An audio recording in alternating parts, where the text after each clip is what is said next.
제가 금년 초에 김영석 교수님의 책 100년을 살아보니 라는 책 제목을 관심을 갖고 일부러 한인타운 가가지고 책방에서 샀습니다.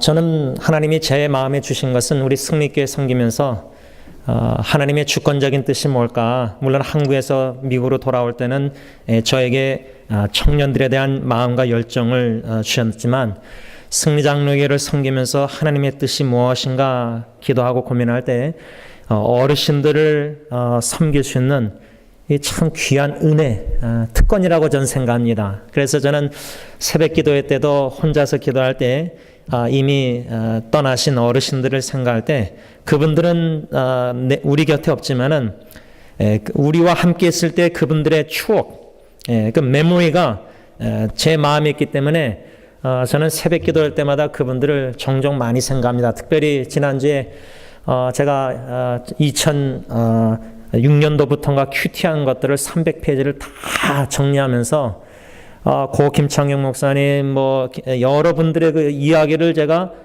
큐티할 때 쓴 것들을 다시금 읽게 되었습니다. 그러니까 잊어버리던 것들도 다 생각나요. 그분들하고 대화했던 내용들. 그래서 저는 이 어르신들 이렇게 섬기시는 은혜를 주시면서 그런 추억과 메모리 속에서 관심을 주님 불러가시는 그 마지막 이 땅에서 종착점까지 이 삶을 관심을 많이 갖게 됩니다. 그래서 이 100년을 살아보니 이 김영석 교수님이 아마 96인가 그러신 것 같은데 거의 100년 사신 거 아니에요. 지금도 살아계시고 일을 하세요. 강의 나가시고. 그래서 저는 아직 50이니까 저보다 거의 50년을 더 사신 분이 이 땅에 살아보니까 어떻더라. 이게 이제 관심을 가진 거야. 미리 알면 좋으니까. 근데 그분이 내용 중에 하나가 인생을 살아보니까 거의 100년 살아보니까 인생의 맛이 60세 안 돼. 60세. 아이고 이거 10년 더 남았구나. 60세 돼 보니까 인생을 좀 인생을 알겠대요. 그 또 이제 생각에 남는 건데 그분이 그 책에서 제가 도전을 받은 세 단어가 있습니다. 용기, 신념, 지혜. 용기, 신념, 지혜. 제가 이 세 단어를 중심으로 책을 읽고 나서 쓴 글을 제가 여러분들에게 코테이션해서 나눕니다. 젊었을 때는 용기가 있어야 하고 장년기에는 신념이 있어야 하며 늙어서는 지혜가 필요하다. 자제해야 할 욕망을 위한 용기 같은 것은 진정한 용기가 아니다. 선한 의지와 고상한 목표를 위한 용기가 있어야 한다. 무엇이 선이고 무엇은 악이라는 윤리적 신념이 있어야 한다. 뚜렷한 삶의 목표와 목적을 위한 확고한 신념이 있어야 한다. 물러나고 물려주는 지혜가 있어야 한다. 죽을 때까지 직책이나 지위를 가지려 하지 않는 지혜가 있어야 한다. 지적인 후퇴를 방지하는 지혜가 있어야 한다. 젊은이, 장년기, 노년기 이 그룹의 사람들에게 젊은이에게는 용기, 장년기에 있는 사람들에게는 신념, 나이 드신 노인들에게는 이 지혜가 필요하다. 어떻게 생각하십니까? 특별히 저는 오늘 본문과 연관해서 이 세 단어 중에 지혜, 신념 이것도 참 중요합니다. 너무나 중요한데 저는 지혜에 관심을 많기 때문에 수요일날 계속 지금 지혜책을 묵상하고 관심을 많이 갖는데 오늘은 특별히 이 용기에 대해서 좀 제가 연관해서 묵상을 하려고 합니다. 이 김영석 교수님이 용기에 대해서 한 말, 젊었을 때는 용기가 있어야 되는데 그 용기가 두 가지가 병행해야 된다. 두 가지. 용기 있어야 되는데 두 가지가 중요합니다. 첫째는 선한 의지. 여러분 나쁜 의지, 악한 의지를 가지고 용기 있게 뭔가 목표를 향해서 한다. 이거 참 교회의 해가 됩니다. 하나님의 나라에. 그러니까 선한 의지를 갖는다는 게 아주 중요합니다. 동시에 병행해야 될 게 뭐냐면 고상한 목표. 예. 여러분 아무리 선한 의지가 있어도요. 목표가 하나님이 주신 목표가 아니라 내 목표 내 뜻대로 막 그 용기 있게 뭔가 주님의 일을 한다. 이것도 유익이 없습니다. 하나님의 나라에. 그러니까 이분의 글을 읽으면서도 우리 기독교인들에게 적용할 때 우리가 선한 의지를 가지고 고상한 하나님이 주신 목표를 가지고 용기 있게 담대하게 믿음으로 살아야 되겠다. 용기. 제가 아직도 기억나는 고 김창경 목사님이 저에게 책을 선물했는데 배짱을 가지고 목회하라 그런가? 배짱. 제가 배짱이 없거든요. 예. 그러니까 목사님이 저를 보시더니 배짱 있게 목회하십시오라는 권면으로 아마 책을 선물한 것 같은데 배짱도 오면은 용기죠. 용기를 이제 담대하게 용기 있게 두려워하지 말고 떨지 말고 걱정 의심하지 말고 주님을 믿는 담대하게 여호수아처럼 용기 있게 가나안 땅을 정복하는 시대. 하나님의 약속의 말씀을 붙잡고 전쟁 나 자신과 세상과 죄악과 사탄과 죽음과 싸워서도 날마다 승리의 깃발을 내 마음에 내 가정에 교회에 가는 곳마다 꽂고 승리의 창가를 부르면서 대장 대신 예수님을 앞장서서 저천성을 향해서 나가는 십자가의 군병들. 교회라는 공동체가 바로 전쟁하고 전투하고 승리의 확신을 가지고 전투하는 교회입니다.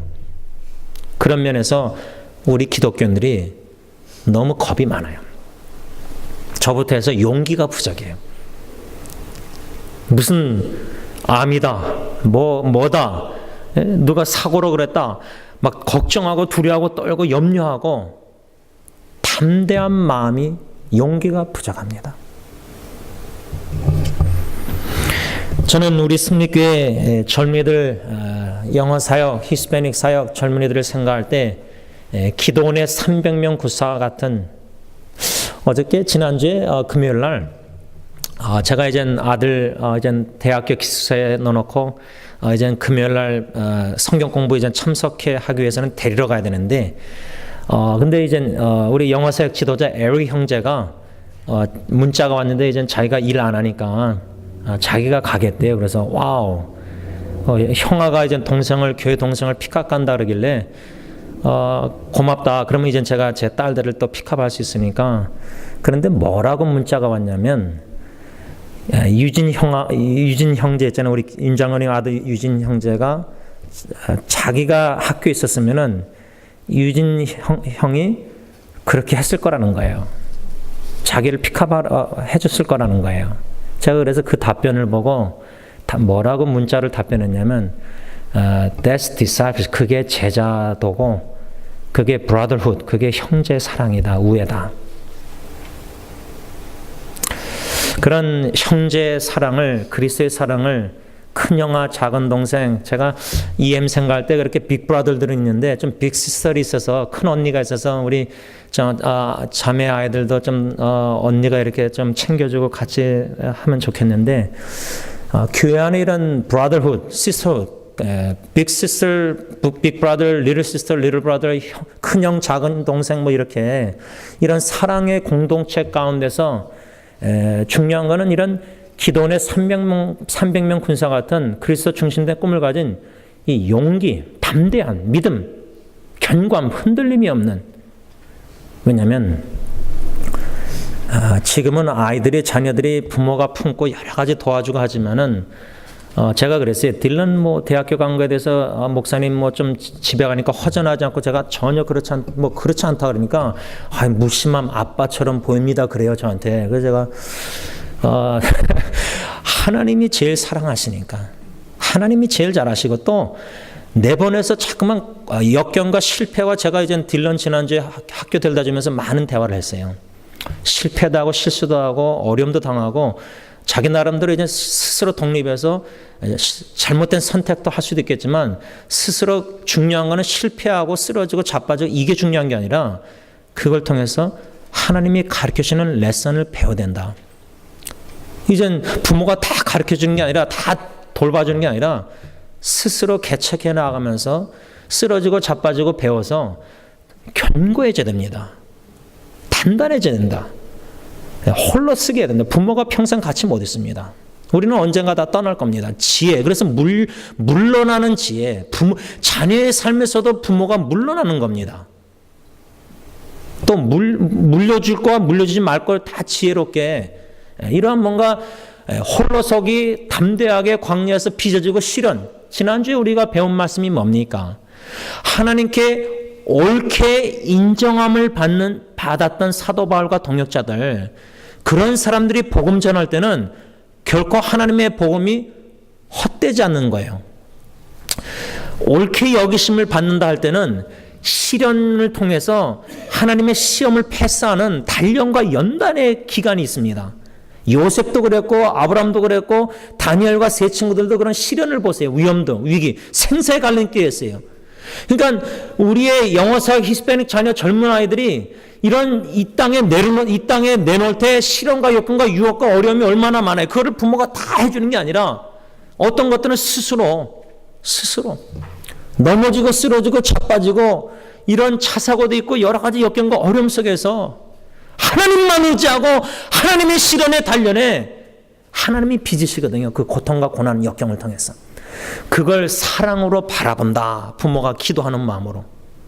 도울 수도 있고 돕고도 싶어요. 도울 능력도 있어요. 부모가. 근데 그걸 절제하는 겁니다. 나를 위해서는 베풀고 다 해주고 싶죠. 자식을 위해서 그 부모의 사랑도 절제하는 겁니다. 왜?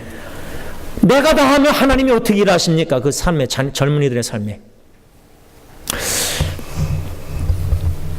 사도 바울은 그 당시 바울이 복음을 전했을 때에 그 철학자들 중에는 사람을 기쁘게 하면서 철학을 강의했던 사람들이 있었습니다. 김수영 교수님의 그 책에 보니까 그 철학자들이 돌아다니면서 강의를 가르쳤을 때, 지혜를 가르쳤을 때 사람들을 기쁘게 함으로 그들에게 수입이, 돈을 버는 게 있었습니다.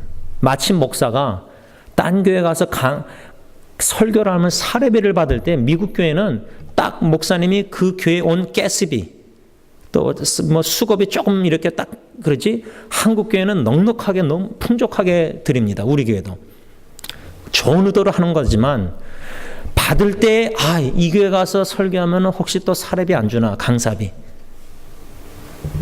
강사비가 뭐 500불 1000불, 예? 40분 설교하고 예를 들자면 뭐 축도하는데 500불.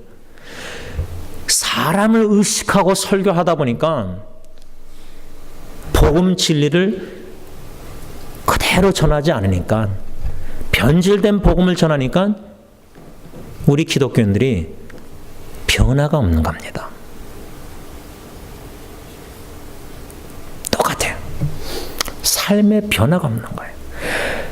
바른 복음을 전하고 바른 복음을 두려워하지 말고 담대하게 전해서 듣든지 아니 듣든지, 깨지든지 안 깨지든지, 시험에 들지 안 들지 그게 중요한 게 아니라 하나님의 복음을 그대로 담대하게 하나님을 기쁘시게 하고자 바울은 복음을 전했어요. 그렇기 때문에 사도 바울이 오늘 본문에 데살로니가 교인들에게 편지를 쓰면서 3절에 우리의 권면은 간사함이나 부정에서 난 것이 아니요 속임수로 하는 것이 아니라, 5절에는 너희도 알거니와 우리가 아무 때에도 아첨하는 말이나 탐심의 탈을 쓰지 않은 것. 겉으로는 목회자가 참 거룩하게 보이고 하나님의 말씀 설교도 잘하는 것 같은데 탐심은 성도들이 못 봅니다. 조금 아는 분들은 우리 목사님이 돈을 너무 밝혀, 설교 시간에 돈을 너무 많이 강조해. 피땀 흘려 일하는 성도들의 돈을, 수입을 교회가 도둑질하는 게 많아요. 탐심의 탈을 쓰고도 그렇게 잘못된 섞인 복음을 전하는 사람들이 있었다는 겁니다. 바울 당시에, 지금도 마찬가지입니다. 사람을 기쁘게 하고자. 그러니 그렇게 많은 설교자들이, 목회자들이 우리가 그렇게 복음도 제대로 못 전하고 사람을 눈치 보고 기쁘게 하고자 이렇게 탐심의 탈을 쓰고 어떻게 하면 이렇게 해서 저 돈을 좀 더 내가 얻으려고. 그러니 어떻게 교회가, 성도들이, 기독교가 변화가 됩니까? 그러니 어떻게 세상에 나가서 빛과 소금의 역할을 할 수 있습니까?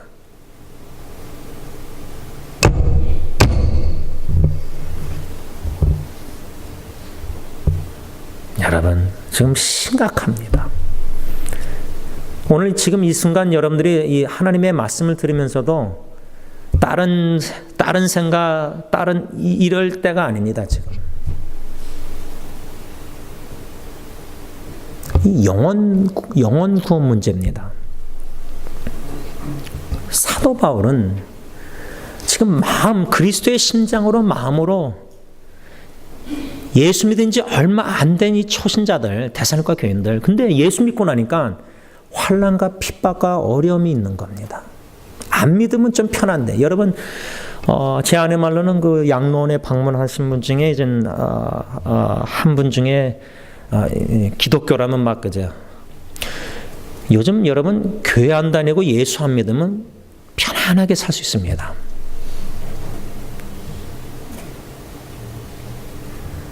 예수 믿고 교회 나가니까 별의별 싸움, 별의별 죄악된 걸 자꾸만 보니까 시험에 드는 겁니다. 그냥 다 때려치고 그냥 교회 안 나가고 예수 안 믿고 그냥 성경 안 읽고 그냥 내 하던 대로 사업, 직장생활 그냥 내가 뭐 이러면은 편해요. 좀 이건 참 심각한 말인데 편합니다. 그런 분이 아마 있나 본데 저는 조금 이해가 됩니다. 저 같은 사람도 그분 마음을 좀 이해가 돼요. 이게 지금 기독교의 현주소가 아닌가 생각합니다. 왜 여기까지 왔습니까? 사도 바울처럼 하나님께 인정받는 시련을 통해서, 단련을 통해서 연단돼서 진짜 하나님 마음을 감찰하시는 하나님. 여러분, 사도 바울은 김성문 교수님에 의하면은 이젠 복음 전파자로서 저와 여러분들도 마찬가지예요. 다 우리가 복음 전파자니까 하나님의 재판석 앞에 서야 된다는 의식을 가지고 사도 바울은 복음을 전했다는 거예요. 그 재판석이라는 것은 제가 이해한 바로는 뭐 영원히 멸망 천국 이게 아니라 이미 우린 천국 가지만 이제 하나님이 달란트 주신 거 이제 계속 회개할 거 아니에요. 셀 어카운트. 은행에서 어카운트 셀을 할 때 내가 너한테 융자를 뭐 10,000불 해줬으면은 20,000불을 열심히 일해서 벌어서 또 50,000불은 50,000불 더 추가해서 20,000불, 50,000불 달란트 받은 사람은 그렇게 남겼는데 열심히 일해서 나가서 그 즉시 10,000불 융자 받은 사람은 하나님께 10,000불 하나 달란트를 줬는데 땅에 파묻고 숨겨놓고 썩히는 거예요. 그러면 예수 앞에 쓸 때 잘했다 칭찬받는 충성된 종이 두 달란트 5한테 있었지만 한 달란트 사람은 악하고 게으른 종아 면책을 책망을 받았어요. 그 의식을 가지고 사도 바울은 복음을 전했다는 거예요. 주님의 재판석에서 이제 셀을 어카운트, 달란트 남겼는지 숨겨놨는지 부지런히 열심히 주님의 일을 했는지 달란트로, 은사로.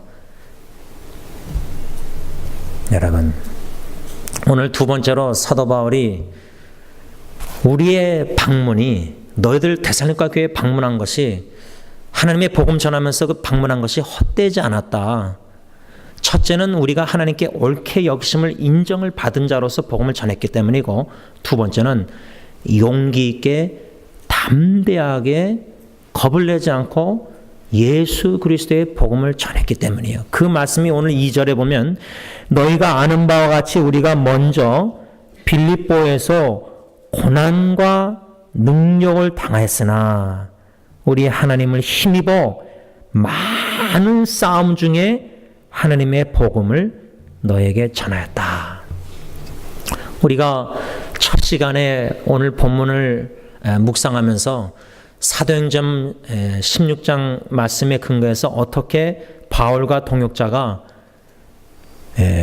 빌립보 마게도냐 환상 꿈을 통해서 빌립보로 가게 되고 빌립보에서 어떻게 루디아 간수 전도해서 예수 믿게 하고 교회가 개척되고 거기서 핍박과 고난을 받아서 대피하고 피한 곳이 바로 그 옆 근처에 있는 데살로니가 지역이었다. 지금 데살로니가 지역에 이미 복음을 전하고 고린도로 돌아온 바울이 고린도에서 편지를 쓰면서 2절에 너희가 이미 알고 있다. 우리가 먼저 빌립보에서 고난과 능력을 당한 것. 왜 이런 편지 내용을 썼을까? 여러분, 우리 부모님들이 저는 좀 생각이 좀 다른데 자녀들에게 엄마 아빠가 고생하는 거 대신대로 얘기 안 하지만 어떤 것들은 얘기해 줘야 돼요. 오래전에 80년대 이민 왔을 때 다운타운 가서 발바락 삼천리 오바락 막 재봉틀 돌리고 일했을 때 그렇게 고생해서 자녀들 다 공부시키고 했는데 자녀들은 어머니가 아버지가 얼마나 고생한지 몰라요. 그때 제가 전도사 시절 때 그래서 자식들을 직장에 한번 데리고 가는 거예요. 그래서 어느 집사님이 지금은 권사님인데 데려갔어요. 어머니가 얼마나 고생하는지 하루 8시간 일하는 거 조금 보면은 아이들이 조금이나마 깨닫는 게 있습니다. 그러니까 무조건 희생적으로 사랑한다 그래서 부모가 자식에게 아무 얘기도 안 해주고 참고 인내하고 저는 좀 생각이 달라요. 얘기를 해줘야 돼요. 어머니가 너희들을 위해서 아침에 그렇게 일 나가서 얼마나 일하면서 지금 돌아와서 너희들 이렇게 다 식사 준비하고 자녀들이 부모가 얼마나 이민생활 하면서 고생하는지 힘들어하는지 나눌 때는 나눌 필요가 있습니다. 지금 사도 바울은 우리가 여기 데살로니가 오기 전에 너희들에게 복음 전해서 너희들이 예수 믿고 성령의 능력 속에 이전에 빌립보에서 먼저 핍박과 능력 고통을 당했다. 이런 얘기를 왜 했을까? 지금 왜 했겠는가? 제 추측은 데스가의 교인들이 핍박과 환난을 예수 믿고 나니까 환난과 능력을 당하고 있었거든요. 우리도 능력과 고난을 당했고 바울은 복음 전파자로서 동역자들이 항상 핍박과 환난을 당했습니다. 많은 싸움이 있었습니다. 우리 부모님들이 지금 이민 생활하면서 나름대로 신앙생활 믿음 지키려고 열심히 신앙생활할 때 얼마나 자신과 여러 가지 싸움이 있지 않습니까? 내 믿음을 지키고자 내 신앙 내가 먼저 올바로 서야지 내 자녀에게도 그렇게 말할 수 있지 않습니까? 얼마나 여러 종류의 싸움이 있습니까? 근데 여러분 신앙생활 하면서 이런 영적 싸움이 없다. 유혹도 없고 환난 역경 어려움도 예수 신앙 이러면요 한 두세 가지로 생각을 해봐야 돼요. 내가 제대로 신앙생활 못해서도 싸움이 없을 수 있습니다. 내가 올바로 신앙생활 하고 있다면은 타협하지 말아야지. 진실되게 투명하게 주님 앞에 정직하게 올바로 신앙생활 바른 복음 전할 뿐만 아니라 바른 복음을 그려주고 보여주고 가정 자녀들에게 신앙생활을 삶으로 보여줘야 되니까 얼마나 철저하고 싸워야 됩니까? 자신의 죄악된 본능과 세상과.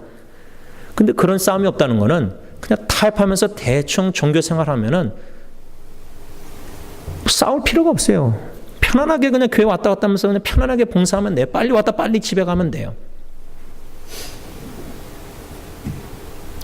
이렇게 신앙생활해서 주님의 재판석에 섰다. 두렵지 않습니까?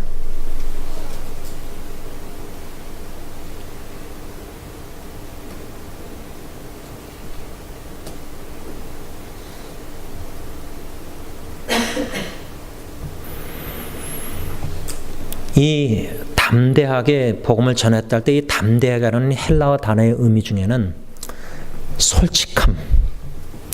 여러분 우리가 투명하고 솔직하다는 의미가 있다는데 하나님 앞에서 마음 감찰을 앞에서 우리 마음이 양심의 꺼리낌이 사도 바울처럼 없고 하나님이 증인이다. 내가 탐심의 딸을 쓰고 너희들에게 복음 전한 거 아니다.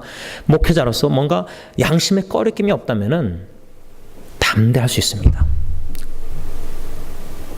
근데 솔직하게 투명하게 하나님 앞에서 말씀의 거울에 나 비춰볼 때 내가 이거 신앙생활 이렇게 해서 되는가? 꺼리낌이 있으면요 담대하게 용기 있게 말을 못해요. 예를 들면 교회 나와서 예수 믿으세요. 양심에 꺼리낌이 있으면 내가 예수님 닮아가지 못하면, 신앙생활 제대로 못하면 전도 못합니다. 적어도 양심이 있으면. 그러니까 사도 바울은 담대하게 복음을 고난과 환난 많은 사람에게 전할 수 있었다는 것은 그 마음에 주님 앞에 정직하게 솔직하게 투명하게 볼 때 그만큼 양심에 꺼리낌이 없었다는 겁니다. 하나님이 증인이다. 교인들이 볼 때 증인이다 하는 것은 충분히 교인들에게 속일 수 있거든요, 목회자가. 근데 하나님이 증인이시다는 말을 바울의 편지 내용 중에 여러 번 나와요. 그만큼 하나님 앞에서 코람되고 신앙생활하면서 양심에 꺼리낌이 없었다는 거예요. 진실되게 투명하게 솔직하게 하나님 앞에서 신앙생활 투명하게 했다는 거예요. 숨길 게 없었다는 거예요. 그대로 나눈 거예요. 삶을, 복음의 삶을, 합당한 삶을. 동시에 이 담대하게 용기 있게 전했다 할 때 솔직함, 투명한 뜻도 있지만 이 담대하다는 이 단어의 뜻에는 말하는 용기, 말하는 용기라는 뜻이 의미가 내포되고 있답니다. 김세현 박사님에 의하면 말하는 용기. 여러분, 자녀들에게 우리가 말하는 용기, 뭐 마지막 유언이든 진짜 사랑의 고백이든 자식의 부모에게든 이 말하는 용기, 이 담대함, 어떻게 이 담대함 용기가 있었느냐? 하나님 앞에서 하나님을 기쁘시게 하고자 마음을 감추는 앞에서, 또 주님의 재판석 앞에 있을 때 달란트 남긴 걸 칭찬받아야 하지 않습니까? 이런 항상 하나님 앞에서의 신앙생활을 투명하게, 정직하게, 솔직하게, 진실되게, 신실하게 하려고 많이 자신과의 싸움하는 자들. 딴 사람 싸울 일이 어디 있습니까? 지금 나 자신과 싸움도 바쁜데 남의 허물 볼 틈이 어디 있습니까? 내 허물도 지금 너무나 들춰지는데 하나님 앞에서. 그러니까 사람 보기에 사람 앞에서 신앙생활 하면 안 됩니다. 사람을 의식하고 사람을 기쁘게 하고자 그냥 복음을 변질시키고 타협하고 책망도 바르게 못하고, 이 싸움이 얼마나 힘듭니까? 그 영혼을 진실되게 사랑한다면 자식이 지금 죄를 짓고 자꾸만 구덩이에 빠져가는데 계속 베풉니까? 여러분, 자식이 지금 이렇게 막, 예를 들면 막 무슨 병에 걸려서 이런 음식을 먹으면 안 되는데 애가 먹고 싶다고 계속 줍니까? 그거 계속 먹으면 의사 말대로 그거 죽어가는데. 상식적으로 그러면 안 된다는 거 아는데 실제로 많은 삶을 보면 목회자가 양떼들에게, 가정에서 부모가 자식들에게 지금 그렇게 하고 있습니다. 그러니까 변화가 없고, 그러니까 변화를 시킬 수 있는 선한 영향을 끼칠 수 있는 크리스찬도 안 못되고 변질되고 자꾸만 죄를 짓는 겁니다. 우리 기독교인들이. 말씀을 좀 정리하고자 합니다. 여러분, 사도 바울, 그의 동역자들 하나님 앞에서 신앙생활 하면서 감찰하신 하나님, 오직 하나님만을 기쁘시게 하고자 그런 선한 동기, 선한 의지를 가지고 고상한 목표, 사명, 예수 그리스도의 복음, 은혜의 복음을 증거하는 데 내 생명을 아끼지 않는 그 목표. 우리가 직장생활 하든 가정생활 하든 무엇을 하든 간에 이런 하나님이 주신 고상한 귀한 목표, 사명을 가지고 사는 거 아닙니까? 왜? 사명을 주셔서 이전 그 달란트 주신 대로 다 주님의 일을 하다가 주님 앞에 쓸 때, 재판석에 쓸 때 칭찬을 받아야 되지 않습니까? 근데 이렇게 계속 습관적으로 주일 이렇게 신앙생활 해서 될까? 만일에 이런 생각이 드신다면 빨리 돌이켜야 됩니다. 빨리 돌이켜야 됩니다. 우리의 수명이 하나님이 여러분 미국에 100세 넘은 분들이 12,000명이라 그러더라고요. 지난주 설교 들어보니까 어느 미국 목사님. 그러니까 그분의 주장은 갈렙처럼 80세, 85세, 85세 갈렙이나 모세 80세나 그분 주장은 수명이 그렇게 길어졌기 때문에 하나님의 주님의 일을 하면은 은퇴가 없다는 겁니다. 조직에서는 은퇴가 있지만 주님의 일에는 원로 목사님처럼 건강 허락할 때까지 주님의 일을 하는 겁니다. 오히려 갈렙, 모세 80세, 85세 더 주님의 일을 그러기 위해서는 갈렙처럼 40세의 약속에게 말씀 받고 85세 45년 기다렸다가 여호수아에게 이 산지를 헤브론 달라 하고 싸워서 전쟁에서 이겼을 정도로 육신의 건강이 허락했다는 겁니다. 그러니까 몸 건강 관리를 잘해야 되는 겁니다. 열심히 운동하고 잘 먹고 잘 자고 스트레스 안 받고 평안한 마음으로 우리가 건강 유지 잘해서 뭐 그러다가도 주님 불러가시면 가지만 우리의 책임을 잘해서 100세 시대에 주님의 일 할 일이 너무 많고 수명 길어져서 주님의 일 얼마나 할 일이 많습니까? 원로 목사님 저한테 그러다가 너무나 할 일이 많다는 거예요. 인간적 생각으로는 원로 목사님 오셔서 여기서 편안히 좀 마지막 그게 아닙니다.